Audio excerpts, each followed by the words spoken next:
In March, I was started on IV nutrition called TPN. TPN must be tailored to each person's needs. In order to calibrate the TPN, blood work must be done on a regular basis. When I began TPN, I had blood work done once a week. Usually, the following tests were done: complete metabolic panel, complete blood count, triglycerides, phosphorus, and magnesium. For the laboratory to run 5 tests, 2 vials of blood needed to be collected. This amounts to about 20 milliliters of blood. As the weeks had passed, my blood work was very stable. My nurse then allowed me to decrease the number of blood draws to once a month. I was extremely happy. A few weeks ago, my nurse informed me she wanted to do some extra blood work to check my nutritional status. She wanted to make sure a broader range of vitamins and minerals were within normal range. The nurse emailed me my lab orders.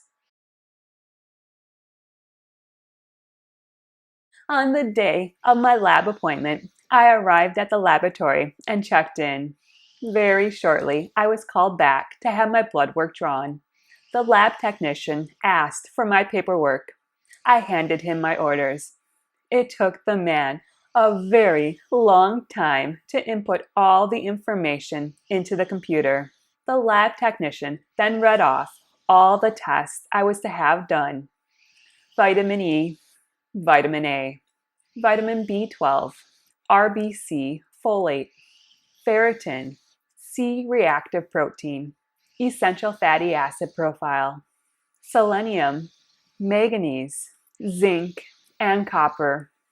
In addition, I was also to have my standard blood work of magnesium, phosphorus, triglycerides, complete metabolic panel, and complete blood count.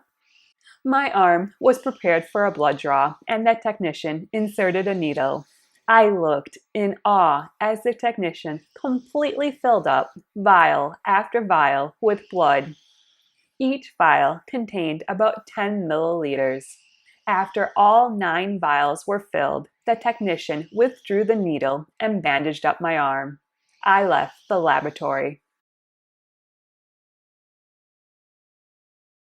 When I got to the car, I was extremely dizzy.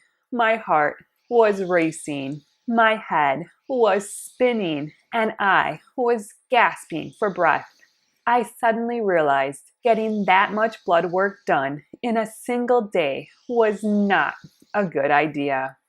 I have a medical condition called Postural Orthostatic Tachycardia syndrome.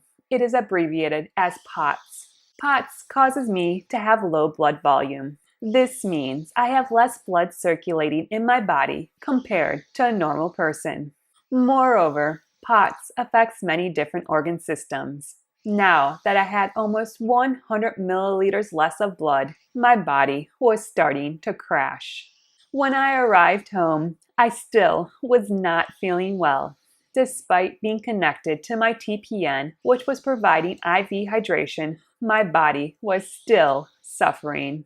I drank lots of liquids. I went to bed and fought through fatigue, dizzy spells, and my heart racing. It took a few days for my body to recover, but thankfully it did. I am now feeling back to my normal self. But I have learned my lesson. I cannot have that much blood drawn in a single day. It will cause my blood volume to drop too low, which in turn will cause my postural orthostatic tachycardia syndrome to act up. Thank you so much for joining me. Please remember to like and subscribe down below. I hope you have a great day and a wonderful week. Bye-bye.